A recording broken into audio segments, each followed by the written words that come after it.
guys, it's Miri Carbundance, and today I thought, well, I've been creating so much content already, but only writing and not putting into a video. I just need to get over myself and just start. Yesterday I did something very significant. I stopped tracking my calories to meet a minimum of 2,500 plus calories per day. Yes, I eat that amount every single day for 5 months now. All restriction symptoms gone. My hormones, my cycle, my digestion, metabolism, sleep are running on peak.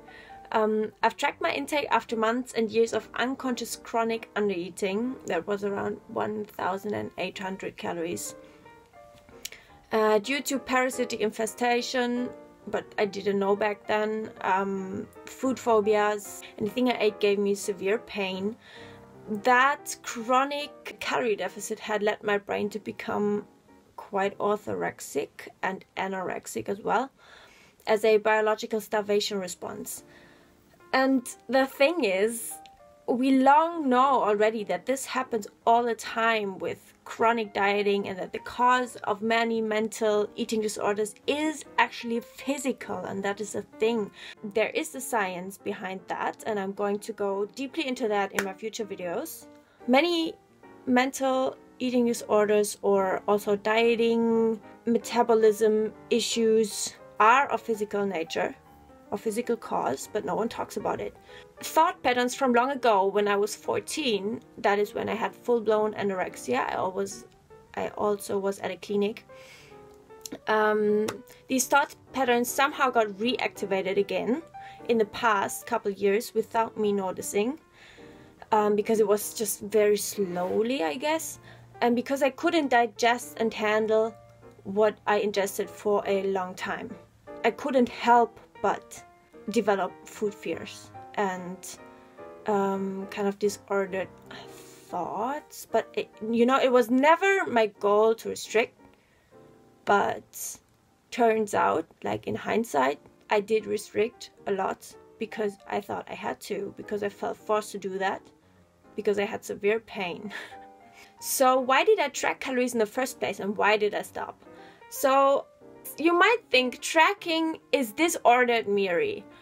Well, yes and no. So intuitive eating will not work for anyone with a dieting mindset or an eating disorder. We type of people, we tend to overthink and be perfectionists and be far too mindful and extreme about anything, especially when it comes to food and eating or not eating, or movement and exercise. The body doesn't necessarily care. It's just about, do I have enough, or do I have to assume that I'm in a starvation, in a famine? So that is why our body responds biologically to that and shuts down metabolism and functions and stuff. The body doesn't necessarily care. It's just about, do I have enough, or do I have to assume that I'm in a starvation, in a famine? So that is why our body responds biologically to that and shuts down metabolism and functions and stuff. So because we're so too mindful about anything, and mindfulness is all the craze nowadays, an objective measurement to relearn and retrain hunger and satiety signals, again, is crucial for recovery and nutritional rehabilitation. So you can't be eating intuitively with the fear of eating over a certain calorie target or calorie goal, or with the fear of eating certain foods, or with the fear of weight gain, because you'll always play it safe. You tend to eat less than rather more. In recovery, it's all about doing the opposite. If in doubt, you need to eat more.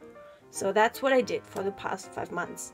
Temporarily tracking for a minimum is not disordered, but often even necessary.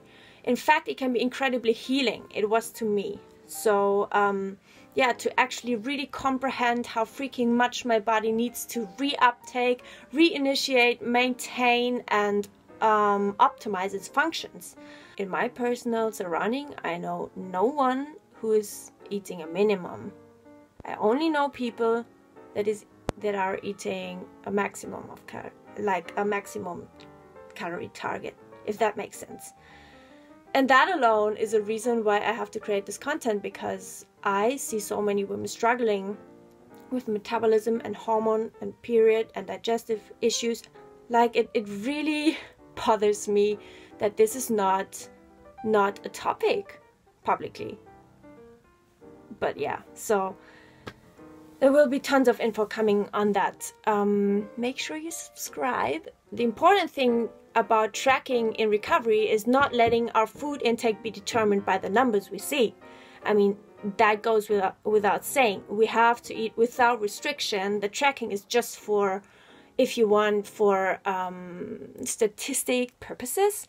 But like literally, I did it not only for myself, like to relearn all of this. Of course, that was the first thing that I had to do, to relearn how much to eat and how much I actually needed. So much more than I thought. Oh my gosh. The second reason was I actually wanted to kind of be a guinea pig for you guys going through similar things. I just always wondered, like, does this really work? Like the theory that I was learning about, all the science, okay, I got it, but like, how is this even possible? I can't believe it. I need someone to show me that this is true. And I would like to be a kind of evidence to someone that yes, this is true. That what I'm talking about and going to talk about, like the metabolism recovery, it is actually true that by eating more, you are going to be healthy and your metabolism will get higher again. All your body's functions and are going to get normal again. Your digestion, your period, and everything, it all will be normal again.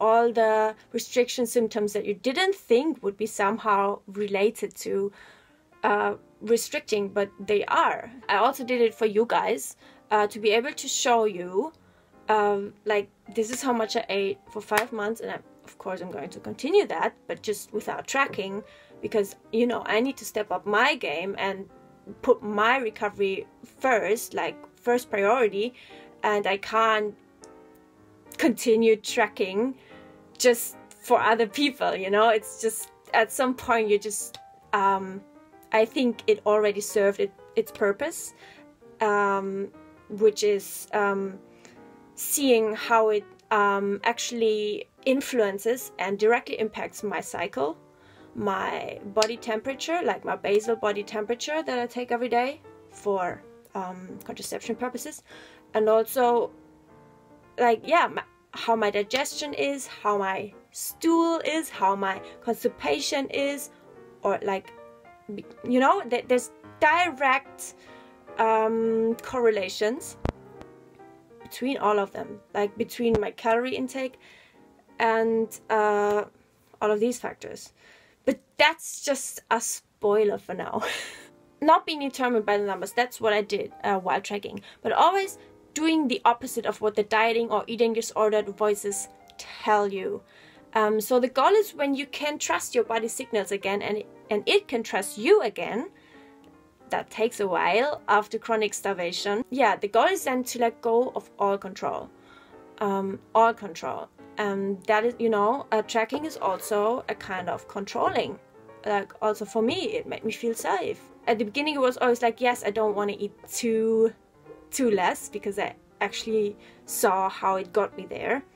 But the fear was too big to just, you know, eat however much. Like, I did have kind of also still that fear to eat too much, because, you know, anorexic brain had gotten back on me, but I've fought it. Tracking is still, you know, kind of a little bit holding on to that control, even if it's for recovery purposes. So, but I knew my end goal would be to just let it all go. A healthy body doesn't need controlling their food intake or anything like that, or their movement or anything, or any forcing in order to be healthy and, you know, naturally slim. All of its functions can be wasteful. To let go of control is the goal, and to just surrender and then eat intuitively, but in a mindless, non-overthinking way, because nowadays intuitive eating often gets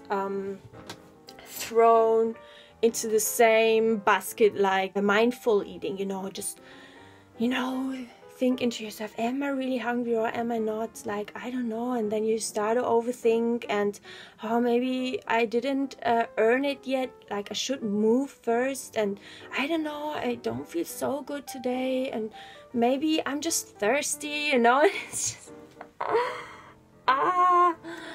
It's just, it just really messes people up.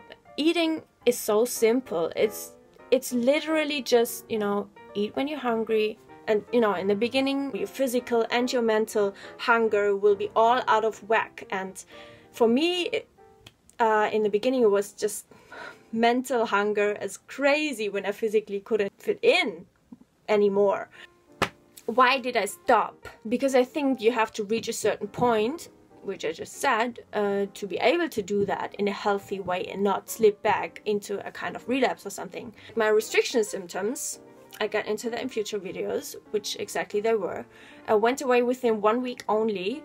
I was relieved, like, after so many years of so many ailments and physical issues. It was like a miracle to me, like, I'm not kidding. And I now know how much it takes this girl to maintain her period and digestion and cycle, and yeah, see you never again constipation, because oh my gosh, yeah, it was really bad. You can eat intuitively again when you don't have any maximum calorie target, when all that possibly matters to you is a minimum that you want to get to every day. So it takes brutal honesty from yourself to yourself. Like, really, recovery is all about being brutally honest to yourself, because you have to learn to distinguish between the voices and actually identify the eating disorder voice or the dieting culture voice and do the opposite. That's what it's about. Recovery is all about not kidding yourself, because it's easy to kid yourself. Like, really, when you have several voices in your head, it is really easy to just give in into one voice. I knew I would get to that point, and I had to understand that it's not wrong, but the only right thing for me to track for a while, to relearn normal eating while making sure I eat more than enough. Because the thing is, I also eat a vegan diet. I eat plant-based, not whole foods only anymore. But the thing is, you know, it takes some portion size to actually get enough calories. It's not the easiest thing in the world to relearn that when you've come from a path of restriction, you know, for 2 or 3 years you've been kind of forced to never overeat, because that will make every digestion problem worse and everything, and, you know, like, all of these fears. Tracking can only be right for you when you don't keep restricting in any way, aka eating whatever you want, whenever you want, how much ever you want, not distinguishing between physical and mental hunger, because these both are true hunger signals of your body, and they have to be honored. And you cannot say, oh well, physically I'm full, but the only thing I think about is food, and I can't sleep because I think about food. I think it's just emotional hunger, because I can't possibly be hungry because I'm physically full. And, you know, that's not how it goes.